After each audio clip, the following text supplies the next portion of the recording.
Hello, welcome to crazy জিওজ।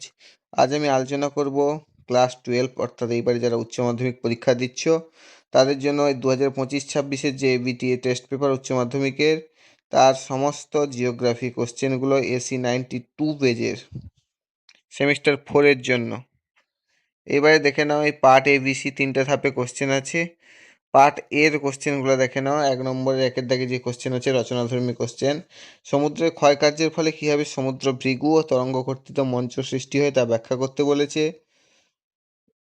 দেওয়া আছে অর্থ কী সমুদ্র ভৃগুর অর্থ, তারপরে সংজ্ঞা দেওয়া আছে যে সমুদ্র উপকূলবর্তী অঞ্চলে সমুদ্র তরঙ্গের আঘাতে খাড়া পাড় গঠিত শিলাময় ভূভাগ যা উলম্বভাবে ঝুলন্ত অবস্থায় সমুদ্রের জলতলের ওপর অবস্থান করে তাকে সমুদ্র ভৃগু বলে। পাশে একটা ছবি দেওয়া আছে, দেখো ওই খাঁজের মতো যে অংশটা যেটা সমুদ্রের জলের উপর ঝুলতে আছে একটা উলম্ব বা খাড়া অবস্থায়, সেটাই হচ্ছে সমুদ্র ভৃগু, আর মাঝখানে খাঁজ সৃষ্টি হয়েছে। উদাহরণ দেওয়া আছে, দেখো ভারতের বিশাখাপত্তনম নামে ডলফিন নোজ, স্কটল্যান্ডের পূর্ব লিথিয়ানের নর্থ বারউইকে এই ভৃগু গড়ে উঠেছে। দুটো উদাহরণ দেওয়া আছে। এবার সৃষ্টির পর্যায় দেওয়া আছে, দেখো 1 নম্বরে তরঙ্গের আঘাতে খাঁজ সৃষ্টি হয়, 2 নম্বরে হচ্ছে ভৃগু সৃষ্টি হয় কীভাবে, 3 নম্বরে অবলুপ্তি ও নতুন ভৃগু কীভাবে সৃষ্টি হয়। এইভাবে সৃষ্টির পর্যায়গুলো দেওয়া আছে। আর যেটা কোশ্চেনে চেয়েছে তরঙ্গ কর্তৃত মঞ্চ সৃষ্টি কীভাবে হয়। সংজ্ঞা দেওয়া আছে, দেখো সমুদ্র তরঙ্গের আঘাতে ভৃগুর পশ্চাৎ অবসান ঘটে এবং পিছিয়ে পড়া ভৃগুর সামনে ক্ষয়প্রাপ্ত অংশ সঞ্চিত হয়ে এক প্রশস্ত মঞ্চ বা ঢালু সমতল পৃষ্ঠের সৃষ্টি হয়, যেটাকে হচ্ছে আমার তরঙ্গ কর্তৃত মঞ্চ বলে। এরূপ মঞ্চকে তটভূমি মঞ্চ বা তরঙ্গ কর্তৃত বেঞ্চও বলা হয়। ভারতের উদাহরণ দেওয়া আছে, দেখো ভারতের কঙ্কন উপকূলের উভয় দিকে রাভাস নদীর মোহনায় দক্ষিণে একটি তরঙ্গ কর্তৃত মঞ্চ দেখা যায়। নরওয়ের পশ্চিমাংশে স্ট্র্যান্ড ফ্ল্যাট তরঙ্গ কর্তৃত মঞ্চের বিস্তার প্রায় 50 কিলোমিটার। যে কোনো একটা উদাহরণ দেবে, দুটো দেওয়ার দরকার নেই, আর পারলে দুটো দেবে। সৃষ্টির ধাপসমূহ দেওয়া আছে, দেখো 1 নম্বরে খাঁজ সৃষ্টি দেওয়া আছে, 2 নম্বরে হচ্ছে ভৃগু ধস, 3 নম্বরে ভৃগুর পশ্চাৎ অপসারণ ঘটে, 4 নম্বরে মঞ্চ তৈরি হয়। এভাবে তৈরি হয় প্রত্যেকটা ডিসকাস করে দেওয়া আছে। এখানে ছবিটা দেওয়া আছে, দেখো তরঙ্গ কর্তৃত মঞ্চ কীভাবে সৃষ্টি হয় প্রত্যেকটা ধাপ দেওয়া আছে। অতএব ছবিটা আঁকার চেষ্টা করবে আগে থেকেই। আর আগেরটাও ছবি দেওয়া আছে, সমুদ্র ভৃগু যেটা সেটারও ছবি দেওয়া আছে। ছবিগুলো দেখে আঁকার চেষ্টা করবে এবং প্রত্যেকটা ধাপ হচ্ছে ভালোভাবে ডিসকাস করা আছে, দেখবে একটু ভালো করে। এবার 2 নম্বরের কোশ্চেন যেটা আছে, জীববৈচিত্র্যের সৃষ্টি ও বিনাশে মানুষের ভূমিকা সম্পর্কে আলোচনা করো। জীববৈচিত্র্যের সৃষ্টি বা সংরক্ষণে মানুষের ভূমিকা। আর একটা আছে, দেখো জীববৈচিত্র্য বিনাশে মানুষের ভূমিকা। জীববৈচিত্র্যের সংরক্ষণ ও বৃদ্ধিতে মানুষের ভূমিকা অপরিসীম। মানুষ সচেতনভাবে বনায়ন, বন্যপ্রাণী অভয়ারণ্য তৈরি, দূষণ নিয়ন্ত্রণ এবং অবৈধ শিকার বন্ধ করে বাস্তুতন্ত্রের ভারসাম্য রক্ষা করতে পারে। এর জন্য কি কি করেছে? 1 নম্বর সংরক্ষিত এলাকা তৈরি করেছে, দেখো ডিসকাস করে দেওয়া আছে। 2 নম্বরে বনায়ন ও বন রক্ষা করেছে। 3 নম্বরে সচেতনতা বৃদ্ধি করেছে। 4 নম্বরে দূষণ নিয়ন্ত্রণ করেছে। 5 নম্বরে আইনের প্রয়োগ করেছে, বিভিন্ন অ্যাক্ট আছে যেগুলো, ফরেস্ট অ্যাক্ট আছে, ফরেস্ট কনজারভেশন অ্যাক্ট যেটা, তবে এনভায়রনমেন্টাল অ্যাক্ট, প্রোটেকশন অ্যাক্ট আছে, ওয়াইল্ড লাইফ প্রোটেকশন অ্যাক্ট আছে, বিভিন্ন অ্যাক্ট করেছে, আইনের প্রয়োগ করেছে। টেকসই ব্যবহার করতে হয়েছে, অর্থাৎ মানুষ প্রাকৃতিক সম্পদের পরিমিত ব্যবহার করছে, যেটা পরিবেশ বান্ধব কৃষিকাজ এবং মাছ চাষ উভয়ই করা যায় এরকমভাবে। বিভিন্ন যে কৃষিগুলো আছে, মিশ্র কৃষি, সেরকম টাইপের। বাসস্থান পুনর্গঠন করেছে। এগুলো হচ্ছে জীববৈচিত্র্য সংরক্ষণে মানুষের ভূমিকা বা সৃষ্টিতে মানুষের ভূমিকা। এইবারে জীববৈচিত্র্য বিনাশে মানুষের ভূমিকাগুলো কী কী আছে? জীববৈচিত্র্য যেমন সৃষ্টি করছে মানুষ, তেমনভাবে বিনাশে মানুষের প্রধান নেতিবাচক ভূমিকা হলো প্রাকৃতিক আবাসস্থল ধ্বংস, অরণ্য নিধন, দূষণ এবং অতিরিক্ত সম্পদ আহরণ, এগুলোও করে থাকে মানুষ। শিল্পায়ন, নগরায়ন ও কৃষি জমি সম্প্রসারণের ফলে বাসস্থান হারিয়ে প্রায় 10 লক্ষ প্রজাতির প্রাণী ও উদ্ভিদ বিলুপ্তির মুখে। এছাড়া হচ্ছে কি রাসায়নিক সার, কীটনাশক ব্যবহার, জলবায়ু পরিবর্তন, চোরাশিকারীরা বাস্তুতন্ত্রের ভারসাম্য নষ্ট করে জীববৈচিত্র্যকে ধ্বংসের দিকে ঠেলে দিচ্ছে। এবারে কি কি করছে মানুষ?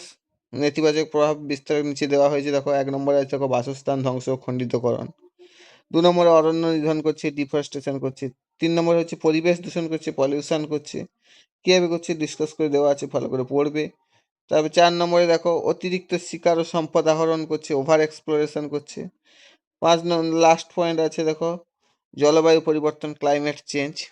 এটা যদিও মানুষের ভূমিকা কিছুটা হয়তো আছে, আর কিছুটা ন্যাচারালি ভূমিকা। কিছুটা না, অনেকাংশেই মানুষের ভূমিকা, কিছুটা ন্যাচারালি ভূমিকা। যেমন জীবাশ্ম জ্বালানি পোড়াচ্ছে, গ্রিন হাউস গ্যাস বৃদ্ধি পাচ্ছে, যার কারণে হচ্ছে ক্লাইমেট চেঞ্জ হচ্ছে, ফলে জীববৈচিত্র্য হচ্ছে থ্রেটের মুখে পড়ছে, অর্থাৎ হুমকির মুখে এক প্রকার পড়ছে। ভালো করে পড়বে, ভালো করে ডিসকাস করে পয়েন্ট করে দেওয়া আছে। নেক্সট দেখো 2-এর দাগে যে কোশ্চেনগুলো আছে, 3 নম্বরের কোশ্চেনগুলা। নিক বিন্দুতে জলপ্রপাত 2-এ রাখে, নিক বিন্দুতে জলপ্রপাত সৃষ্টি হয় কেন, বা সৃষ্টি কেন হয়? নিক বিন্দু বা নিক পয়েন্ট বলতে মূলত নদীর পুনর্যৌবন লাভের ফলে জলপ্রপাত সৃষ্টি হয়। প্রধান কারণসমূহ কি? পুনর্যৌবন লাভ, নদীর পুনর্যৌবন লাভের ফলে নদী পুনরায় নিম্নক্ষয় শুরু করে, যা নিক পয়েন্ট তৈরি করে। ছবি দেওয়া আছে, দেখবে। ঢালের পরিবর্তন হয়, নদীর স্বাভাবিক ঢাল বিঘ্নিত একটি তীক্ষ্ণ বাঁকা বা খাড়া ঢাল তৈরি হয়। ক্ষয়জনিত পার্থক্য দেখা দেয়, পুরনো ও নতুন নদী খাতের মধ্যে উচ্চতার পার্থক্যের কারণে জলধারা নিচে পড়ে। উদাহরণ কি? সুবর্ণরেখা নদীর উপর জোনা ও দশম জলপ্রপাত নিক বিন্দুর একটি উদাহরণ। ছবি দেওয়া আছে, পারলে ছবি দেবে, যেহেতু 3 নম্বরের কোশ্চেন। এবার 2-এর দাগে 2-এর কি কোশ্চেন আছে? কোপেন প্রদত্ত জলবায়ু শ্রেণী বিভাগের 3টি ত্রুটি লেখো। ক্রিটিসিজম করতে বলছে, বা 3টি ডিসঅ্যাডভান্টেজেস, যা ইচ্ছা লিখতে পারো। কোপেনের জলবায়ু শ্রেণী বিভাগের 3টি ত্রুটি কি? 1 নম্বরে জলবায়ুর অনেক উপাদান উপেক্ষিত। যেমন কি কি? কোপেনের জলবায়ু শ্রেণী বিভাগের ক্ষেত্রে উষ্ণতা, বৃষ্টিপাত ছাড়া বাকি উপাদানগুলির তথ্য সংগ্রহ করা হয়নি। কারণ কোপেন এই দুটোর উপর ভিত্তি করেই তার মানে যে ক্লাইমেট ক্লাসিফিকেশন করেছে। উষ্ণতা একটা, ওটা উষ্ণতা হবে, উন্নতা হয়ে গেছে, টাইপিং মিস্টেক। উষ্ণতা আর বৃষ্টিপাত। আবার এখানে আবার এর দিকে উষ্ণতা হবে, উষ্ণতার সবগুলো টাইপিং মিস্টেক হয়েছে। আবার উষ্ণতার তথ্য সংগ্রহ করা হলেও দৈনিক সর্বোচ্চ উষ্ণতার তথ্য গ্রহণ করা হয়নি। বৃষ্টিপাতের তথ্য গ্রহণ করার সময় বৃষ্টিপাতের প্রসারতা, বৃষ্টিপাত সংঘটনের দিন সংখ্যা, বৃষ্টিপাত বিক্ষেপণ প্রভৃতি তথ্য ও গ্রহণ না করায় অপর্যাপ্ত তথ্যের জলবায়ু শ্রেণী বিভাগ ত্রুটিপূর্ণ হয়েছে। 1 নম্বর পয়েন্ট। মানে কেবলমাত্র সে সংক্ষেপে যেটা বলি, উষ্ণতা, বৃষ্টিপাত এই দুটো উপাদানের উপর ভিত্তি করে ক্লাইমেট ক্লাসিফিকেশন করে দিয়েছি। বাকি কি কিগুলা নেই সেগুলো একটু লিখলেই হবে। 2 নম্বর পয়েন্টে কি? উদ্ভিদের বন্টনে অসামঞ্জস্যতা। একই জলবায়ুযুক্ত পৃথিবীর বিভিন্ন অংশে স্বাভাবিক উদ্ভিদের বন্টনে সামঞ্জস্যতা দেখা যায় না। স্বাভাবিক উদ্ভিদ শুধুমাত্র উষ্ণতা বৃষ্টিপাতে নয়, অনেক সময় বায়ু প্রবাহের গতি প্রকৃতি দ্বারাও নিয়ন্ত্রিত হয়। কিন্তু বায়ু প্রবাহ সংক্রান্ত তথ্য উদ্ভিদের বন্টনে জলবায়ু শ্রেণী বিভাগের ক্ষেত্রে কোপেন গ্রহণ করেন। 3 নম্বর কি? জলবায়ু সীমানা নির্ণয়ে অসঙ্গতি। কোপেনের জলবায়ু অঞ্চলের সীমানা নির্ধারণ তিনি কখনো প্রাকৃতিক ভূভাগকে জলবায়ু অঞ্চলের সীমানা হিসেবে গণ্য করেছেন, আবার অনেক ক্ষেত্রে তা করেননি। এই কারণে জলবায়ু অঞ্চলের সীমানা নির্ধারণ বিষয়টি সর্বজনগ্রাহ্য হয়ে ওঠে। 3টা পয়েন্ট ডিসকাস করে দেওয়া আছে, আর বিভিন্ন জায়গায় দেখবে উষ্ণতার বানানটা ভুল হয়েছে বা টাইপিং মিস্টেক হয়েছে, ওইটা একটু বুঝে পড়বে। তবে 2-3 যে কোশ্চেনটা আছে দেখো, পাত সংস্থান তত্ত্বের আলোকে হিমালয় পর্বত সৃষ্টির কারণ কি? পাত সংস্থান তত্ত্ব অনুসারে হিমালয়ের উৎপত্তি প্রক্রিয়া। 1 নম্বর কি? পর্বত গঠন সম্পর্কিত সর্বাধুনিক এই তত্ত্ব অনুসারে ভূত্বক কতগুলি চলমান পাত বা প্লেটের সমন্বয়, যেমন 7টি প্রধান ও 20টি অপ্রধান, বা 7টি প্রধান প্লেট, 20টি গৌণ প্লেট গঠিত। এগুলির মধ্যে ভারতীয় পাত ও ইউরেশীয় পাতের সংঘর্ষের ফলে হিমালয়ের সৃষ্টি হয়েছে। ইন্ট্রোডাকশন দিলে এটা ইন্ট্রোডাকশন দিতে পারবে, 1 নম্বর পয়েন্ট দিতে পারবে। ইন্ট্রোডাকশনই দেওয়ার চেষ্টা করবে, না তো 1 নম্বর পয়েন্ট পারলে দেবে।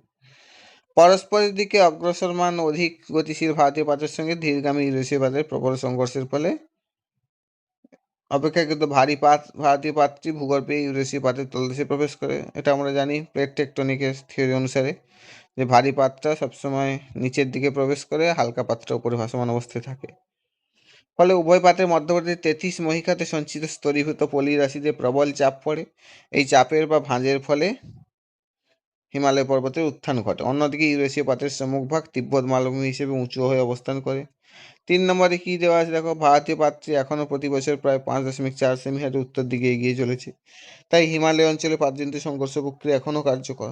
তাই হিমালয়ের পার্শ্ববর্তী নেপাল, ভুটানে প্রায় ভূমিকম্প হয়। প্রত্যেকটা পয়েন্ট করে দেওয়া আছে, ভালো করে পড়বে। 4 নম্বর কোশ্চেন যেটা আছে 2-4, দেখো দক্ষিণী দোলনের পরিবেশগত 3টি প্রভাব লেখো। দেখো দক্ষিণ দোলনের সাউদার্ন অসিলেশন, যেটা বলা হয় দক্ষিণী দোলন, ফলে সৃষ্ট এল নিনো ও লা নিনা পর্যায়গুলি বিশ্বজুড়ে জলবায়ু বাস্তুতন্ত্রে ব্যাপক প্রভাব ফলে এর প্রধান তিনটি পরিবেশগত প্রভাব হলো অতিবৃষ্টি ও বন্যা দেখা যায়। এল নিনো পর্যায় চলাকালীন মধ্য পূর্ব গ্রীষ্মমণ্ডলে প্রশান্ত মহাসাগরের সমুদ্রের জল অস্বাভাবিক গরম হয়ে ওঠে, ফলে ইকুয়েডর, উত্তর পেরু, আমাজন রেইনফরেস্টে তীব্র বৃষ্টিপাত ও বন্যা দেখা দেয় এল নিনোর প্রভাবে। আবার খরা ও দাবানল প্রশান্ত মহাসাগরের পশ্চিম দিকে যেমন অস্ট্রেলিয়া, ইন্দোনেশিয়া এইসব অঞ্চল এবং ভারতীয় মহাসাগরীয় অঞ্চলে বৃষ্টির ঘাটতি দেখা যায়, যা ভয়াবহ খরা আর দাবানল তৈরি করে। এগুলো সব দক্ষিণ দোলনের প্রভাব। আর সামুদ্রিক বাস্তুতন্ত্রের ক্ষতি হয়। পেরুর উপকূলে ঠান্ডা জলের স্রোত বন্ধ হয়ে যায়, পুষ্টির অভাব ঘটে এবং সামুদ্রিক প্রাণী যেমন অ্যাঙ্কোভি মাছ ও তাদের উপর নির্ভরশীল পাখিরা মারা যায়। এগুলো সব দক্ষিণ দোলনের প্রভাব। তিনটা প্রভাব দেওয়া হয়েছে, যেহেতু 3 নম্বরে কোশ্চেন, ভালো করে পড়বে। 3-এর দাগে দেখো 2 নম্বরের কোশ্চেন এগুলা। হিমপ্রাচীর বলতে কি বোঝো? এখানে একটু বড় করে দেওয়া আছে, তো একটা দুটো করে পয়েন্ট দেওয়ার চেষ্টা করবে। ফার্স্টে একটু ইন্ট্রোডাকশন বা কাকে বলে লিখবে, উদাহরণটা দেবে, তারপর বৈশিষ্ট্য একটা দুটো দেবে, প্রভাবটা দেওয়া আছে এক্সট্রা করে।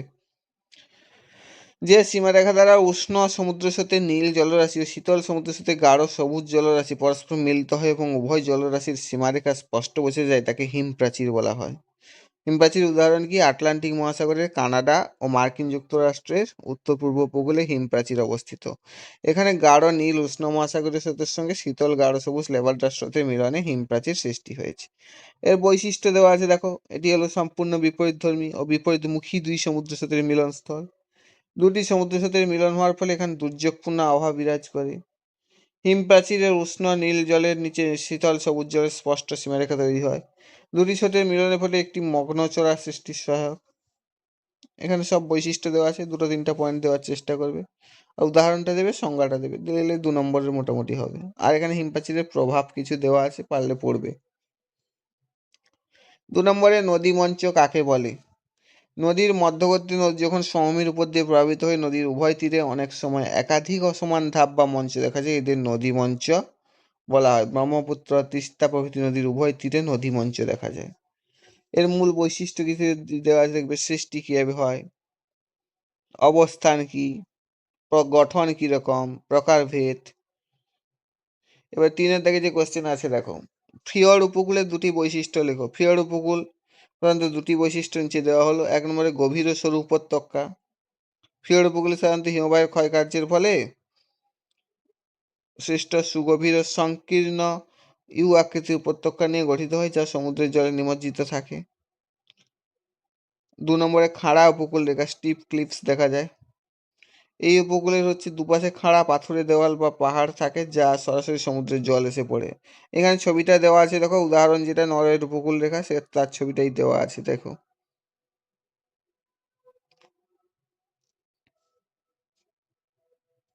নেক্সট কোশ্চেন দেখো, জীববৈচিত্র্য কিভাবে পুষ্টিচক্র সচল রাখে? 3-এর 4 নম্বর কোশ্চেন।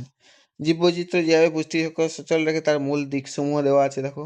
পচন ও পুষ্টি পুনর্ব্যবহার, ডিকম্পোজিশন দেখে বলছে। ব্যাকটেরিয়া এবং ছত্রাক মৃত উদ্ভিদ ও প্রাণীর দেহে পচিয়ে পুষ্টি উপাদানগুলিকে অজৈব আকারে মাটিতে মুক্ত করে, যা নতুন উদ্ভিদ গ্রহণ করতে পারে। 2 নম্বরে মাটির উর্বরতা বৃদ্ধি। বৈচিত্র্যময় অণুজীব, কেঁচো জাতীয় জীব মাটির গঠন উন্নত করে এবং পুষ্টির দ্রুত আবর্তন নিশ্চিত করে, যেটাকে নিউট্রিশনাল সাইক্লিং বলা হয়। পুষ্টির কার্যকর শোষণ কি? নিউট্রিয়েন্ট আপটেক কীভাবে করছে? বিভিন্ন প্রজাতির উদ্ভিদ মূল মাটির বিভিন্ন গভীরতা থেকে পুষ্টি গ্রহণ করে, যা পুষ্টিচক্রের দক্ষতা বাড়ায়। এবারে নাইট্রোজেন সংবন্ধন হয়। নাইট্রোজেন ফিক্সেশন কীভাবে হচ্ছে? নির্দিষ্ট কিছু ব্যাকটেরিয়া বাতাস থেকে নাইট্রোজেন সংবন্ধন করে মাটিতে নাইট্রোজেনের পরিমাণ বাড়ায়, যা উদ্ভিদের বৃদ্ধির জন্য অপরিহার্য। এই প্রক্রিয়ার মাধ্যমে জীববৈচিত্র্য মাটিতে পুষ্টি ভারসাম্য বজায় রাখে এবং বাস্তুতন্ত্রের স্থিতিশীলতা নিশ্চিত করে। যেহেতু 2 নম্বরের কোশ্চেন, তাই ছোট করেই দিয়েছি মোটামুটি।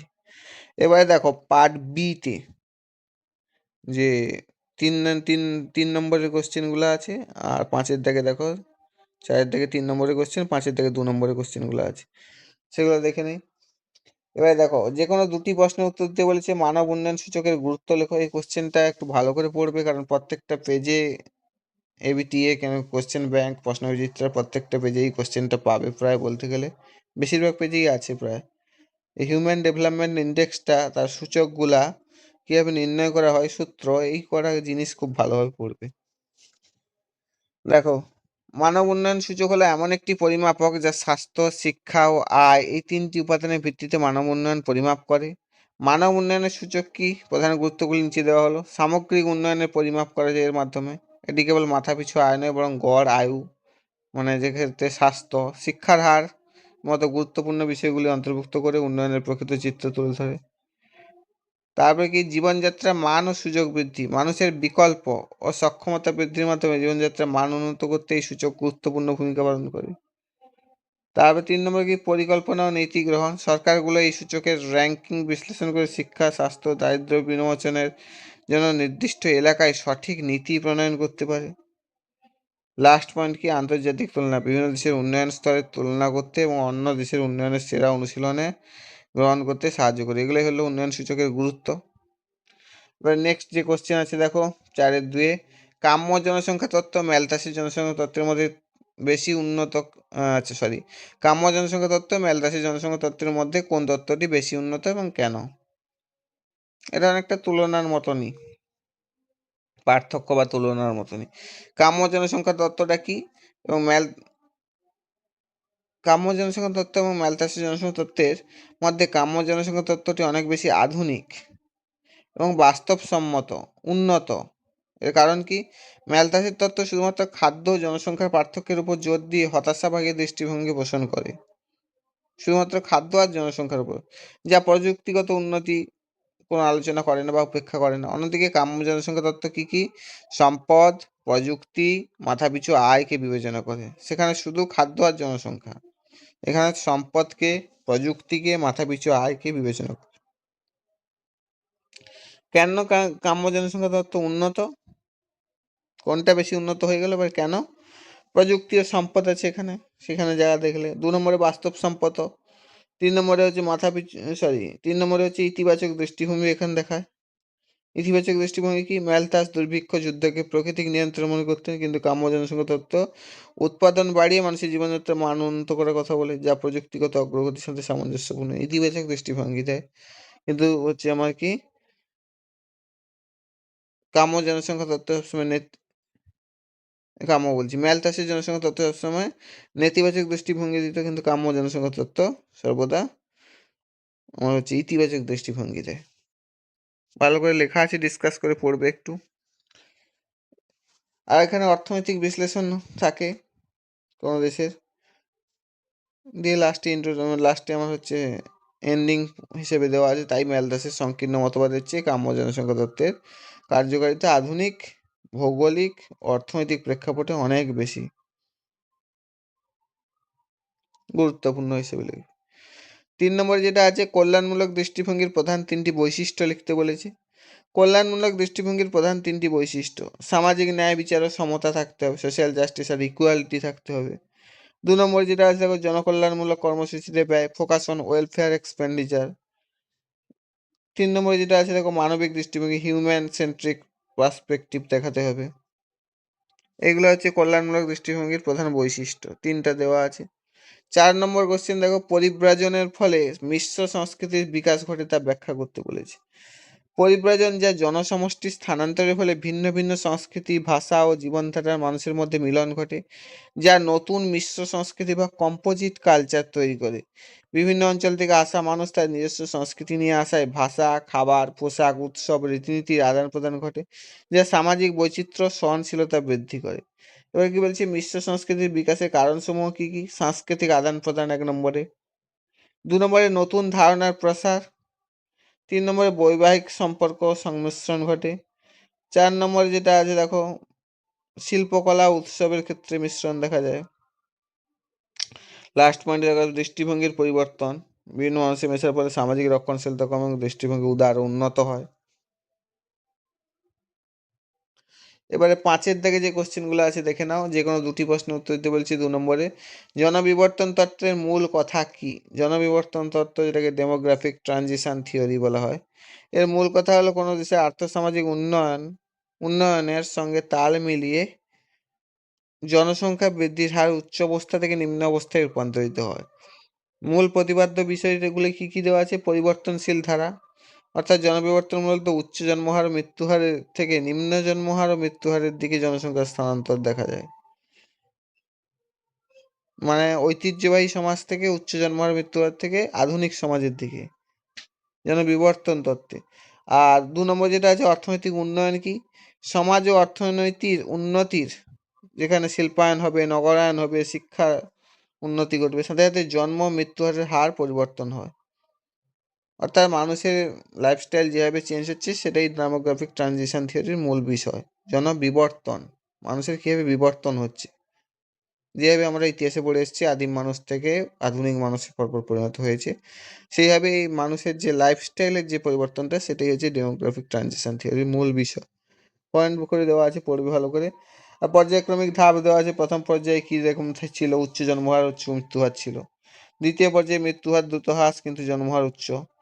তৃতীয় পর্যায়ে হচ্ছে নিম্ন জন্মহার নিম্ন মৃত্যুহার, অর্থাৎ আধুনিক সমাজে প্রবেশ করেছে। সামাজিক প্রভাব দেওয়া আছে, শিক্ষা, উন্নত চিকিৎসা ব্যবস্থা, মহিলাদের কর্মসংস্থান, জনসংখ্যা বিবর্তনে বিশেষ ভূমিকা পালন করে। এবার নেক্সট যে কোশ্চেন আছে দেখো 5-2, ব্রেন ড্রেন ও ব্রেন গ্রেন বলতে কি বুঝো? ব্রেন ড্রেন অর্থাৎ ব্রেন মানে কি, বুদ্ধি এক প্রকার বলতে গেলে, বুদ্ধি ড্রেন হয়ে যাচ্ছে অর্থাৎ কি বেরিয়ে যাচ্ছে। আর ব্রেন গ্রেন মানে কি, বুদ্ধি আসছে, অর্থাৎ এখানে বুদ্ধিমান মানুষরা চলে যাচ্ছে কাজের সন্ধানে, এখানে বুদ্ধিমান মানুষরা ব্রেন গ্রেনের ক্ষেত্রে আসছে, সেইটাই দেখে নাও। বেসিক কনসেপ্ট এটা বললাম। ব্রেন ড্রেন যা মেধা পাচার বলতে কোনো দেশের মেধাবী, শিক্ষিত, দক্ষ, পেশাজীবী যেমন ডাক্তার, প্রকৌশলী, বিজ্ঞানী, সায়েন্টিস্ট যারা উন্নত জীবনযাপন, উচ্চতর গবেষণা বা ভালো বেতনের আশায় নিজ দেশ ছেড়ে উন্নত দেশে পাড়ি জমানো এবং স্থায়ীভাবে বসবাস করাকে বোঝায়। এখানে এর কিছু ব্রেন ড্রেনের কারণ ও প্রভাব কি, কারণ কি নিজ দেশে কাজের অভাব, রাজনৈতিক অস্থিরতা, নিম্ন বেতন, অপর্যাপ্ত গবেষণা বা উন্নতির সুযোগ। এর ফলাফল কি হচ্ছে, উন্নয়নশীল দেশগুলো তাদের মেধাবী জনশক্তি হারায়, যা তাদের অর্থনীতি, প্রযুক্তি এবং স্বাস্থ্যখাতে দীর্ঘমেয়াদী ক্ষতি করে। উদাহরণ কি, বাংলাদেশ বা ভারত থেকে দক্ষ পেশাজীবীদের আমেরিকা বা ইউরোপে পাড়ি জমায়। আর ব্রেন গ্রেন কি জিনিস, মেধা অর্জন কীভাবে হচ্ছে, কোনো দেশ অন্য দেশের দক্ষ জনশক্তিকে আকৃষ্ট করে তাদের মেধা অভিজ্ঞতা থেকে উপকৃত হওয়া। কারণ কি, উন্নত কর্ম পরিবেশ, ভালো গবেষণার সুযোগ, উন্নত অভিবাসন নীতি, প্রভাবকে উন্নত দেশের নতুন জ্ঞান, দক্ষতা, উদ্ভাবনী বৃদ্ধি পায়, যা অর্থনৈতিক প্রবৃদ্ধিকে ত্বরান্বিত করে। এবার 3 দাগের কোশ্চেন কি আছে দেখো 5-3, বহুমুখী দারিদ্র্য সূচকের সীমাবদ্ধতা কোথায়? বহুমুখী দারিদ্র্য সূচক বা এমপিআই এর মূল সীমাবদ্ধতাগুলি নিচে দেওয়া হলো। তথ্যের অপ্রাপ্যতা, পরিবারের অভ্যন্তরীণ বৈষম্য 2 নম্বর পয়েন্টে। 3 নম্বর পয়েন্টে দেওয়া আছে দেখো তথ্যের গুণমান এবং তুলনাযোগ্যতা। 4 নম্বরে দেওয়া আছে দেখো স্থির প্রকৃতি। 5 নম্বরে দেওয়া আছে দেখো সূচকের পরিধি। 6 নম্বরে দেখা আছে দেখো ওজন এবং কাট অফ। পয়েন্টগুলো পড়বে ভালো করে। এবার 4 নম্বরে যেটা দেওয়া আছে 5-4 শিক্ষা সূচক কিভাবে নির্মিত হয়। শিক্ষা সূচক, এডুকেশন ইন্ডেক্স মূলত মানব উন্নয়নের সূচক, একটি প্রধান অঙ্গ যা একটি দেশের বা অঞ্চলের শিক্ষার মান প্রসারের হার পরিমাপ করে।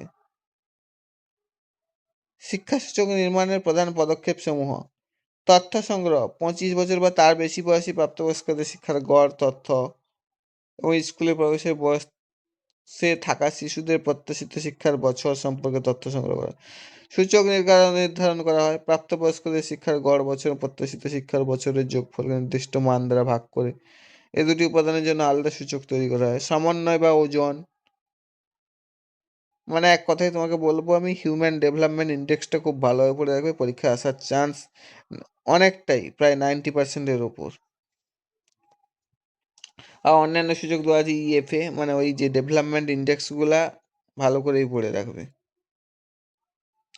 নেক্সট যেটা আছে দেখো পার্ট সিতে 6-এর দাগে 7-এর দাগে 2 নম্বরের কোশ্চেন, 3 নম্বরের আর 2 নম্বরের কোশ্চেন আছে, দেখে নাও। যে কোনো দুটি প্রশ্নের উত্তর দিতে বলেছে। ভৌগোলিক পরিবেশে কিভাবে ভারতের বসতি বিন্যাসকে নিয়ন্ত্রণ করে তা উদাহরণ সহ আলোচনা করতে বলেছে। ভারতের বসতি বিন্যাস ভৌগোলিক পরিবেশের প্রভাব নিচে আলোচনা করা হলো। ভূপ্রাকৃতি, টেরেন, সমভূমি অঞ্চল, ভারতের উত্তর ও উপকূলীয় সমভূমি উর্বর এবং সমতল হওয়ায় কৃষি, পরিবহন ও নির্মাণ উপযোগী, ফলে এখানে নিবিড় বসতি গড়ে ওঠে। উদাহরণ কি, পশ্চিমবঙ্গ গঙ্গা সমভূমি। পার্বত্য মালভূমি অঞ্চলের ভূপ্রকৃতি কেমন? হিমালয় বা ছোটনাগপুর অঞ্চলে অসমভূমি ও দুর্গমতার কারণে বসতি বিক্ষিপ্ত বা হ্যামলেট যেটাকে বলা হয় প্রকৃতির হয়। 2 নম্বর জলের প্রাপ্যতা। জলের প্রাপ্যতার জন্য একটা বসতি বিক্ষিপ্তভাবে গড়ে ওঠে, যেমন মরুভূমি অঞ্চলে। আর যেখানে জল সহজলভ্য সেখানে হচ্ছে ঘিঞ্জি জনবসতি গড়ে ওঠে। দেখবে ভালো করে।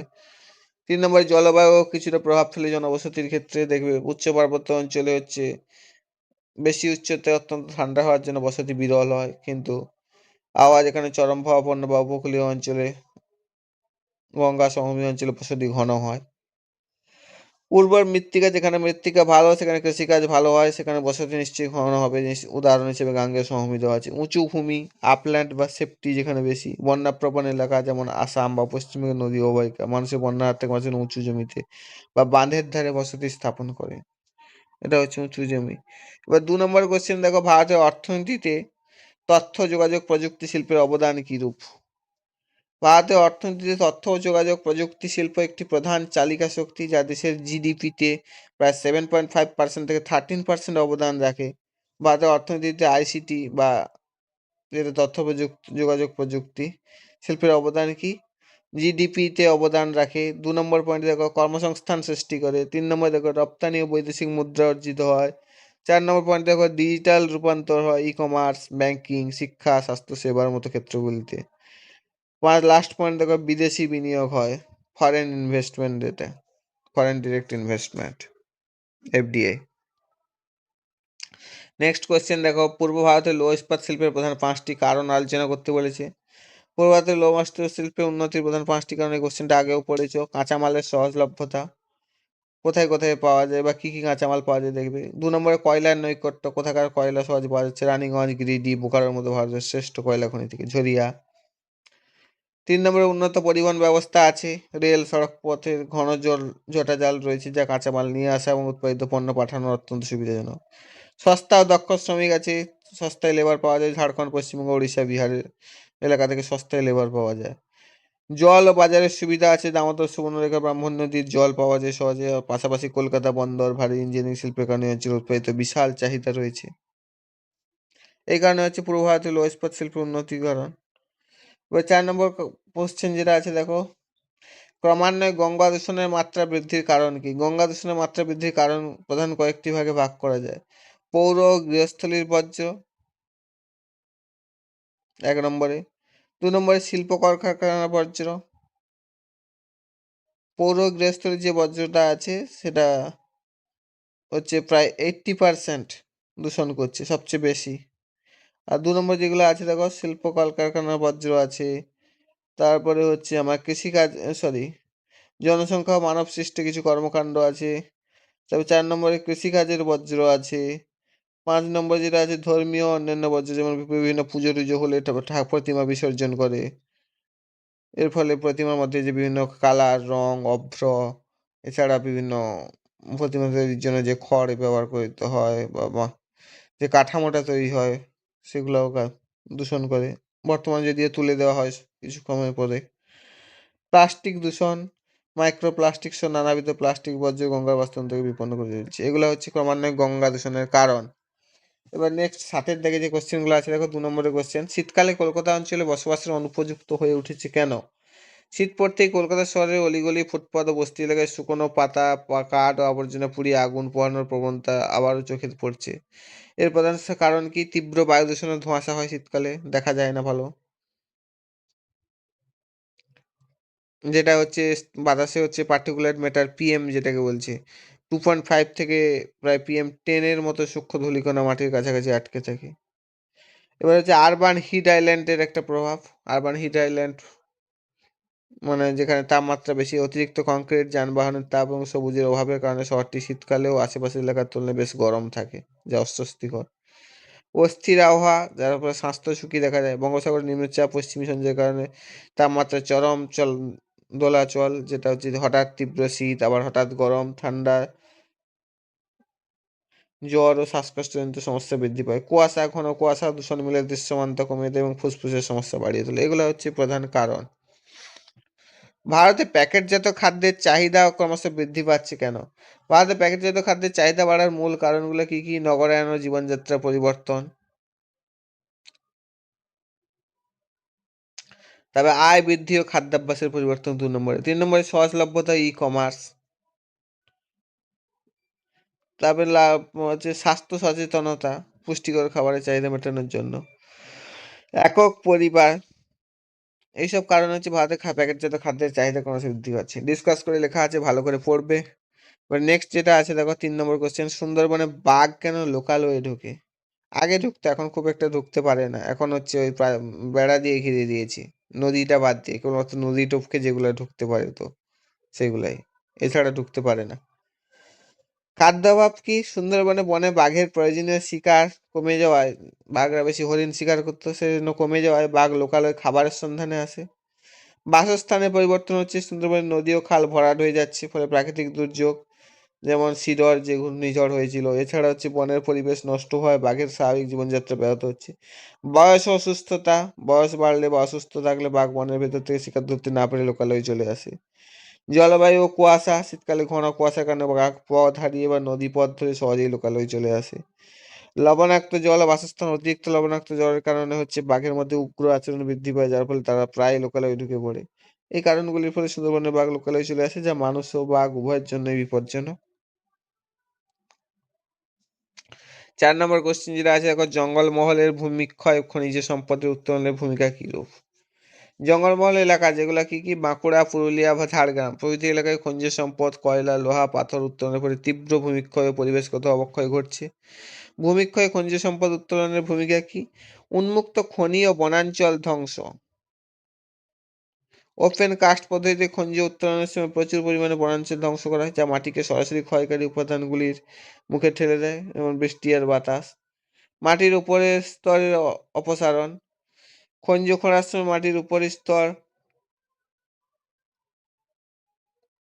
অপসারিত হয়ে যায়, ফলে জমির উর্বরতা নষ্ট হয়ে যায়। বজ্র বস্তু কি? খনি থেকে প্রাপ্ত বজ্র মাটি ও পাথর স্তূপ আকারে জমা করার ফলে আশেপাশের ভূমি ক্ষতিগ্রস্ত হয় এবং ভূমিক্ষয় বৃদ্ধি পায়। ভূপৃষ্ঠের অবনমন ঘটছে, ভূমিগর্ভস্থ খনি থেকে কয়লা বা অন্যান্য খনি তোলার ফলে খালি জায়গা ভরাট না করলে ভূমি বসে যায়, যার ফলে বড় ফাটল ও ধস নামে। জলপ্রবাহ ক্ষয়, খনি এলাকা থেকে নির্গত জল এবং মাটির আলগা অংশ নদী বা নালায় মিশে গিয়ে ভূমি ক্ষয় করে এবং জল দূষণও ঘটায়। এগুলো হচ্ছে জঙ্গলমহলে ভূমিক্ষয় খনিজ সম্পদ উত্তোলনের ভূমিকা। বেশি নেগেটিভ ইম্প্যাক্ট, পজিটিভ ইম্প্যাক্ট খুব কম। এতটুকুই পর্যন্ত। খুব ভালো করে পড়বে কোশ্চেনগুলা, বড় কোশ্চেনগুলো দেখবে, ছবি আঁকার চেষ্টা করবে আজ থেকে এবং একে প্র্যাকটিস করে রাখবে, তাহলে পরীক্ষায় খুব সহজে আঁকতে পারবে। নয়তো যতটা সহজ ভাবছো ছবিটা আঁকা, সেই টাইমের মধ্যে বিশেষ করে টাইম ম্যানেজমেন্ট করে খুব একটা সহজ নয়। পরবর্তী পেজগুলো খুব তাড়াতাড়ি আসবে এবং পরবর্তী ভিডিওগুলো পাওয়ার জন্য যদি ভালো লেগে থাকে লাইক ও সাবস্ক্রাইব করবে। Thank you, tata.